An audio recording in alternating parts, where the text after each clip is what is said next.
Furry Setia bantah cerai gara-gara materi dan karir meredup. Furry Setia pemeran Mas Pur di sinetron Tukang Ojek Pengkolan cerai dari Dwinda Ratna. Kabar cerai pemeran Mas Pur di sinetron Tukang Ojek Pengkolan itu dikonfirmasi oleh Furry Setia. Dengan demikian, Furry Setia dan Dwinda Ratna mengakhiri rumah tangganya usai 5 tahun menikah. Adapun melalui Instagram Story, Furry Setia juga menyentil netizen yang menduga ada kaitannya dengan karirnya meredup.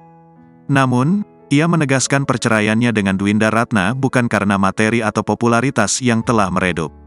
Furry menegaskan bahwa obrolan tentang perpisahannya dengan Dwinda Ratna sudah melalui kesepakatan bersama.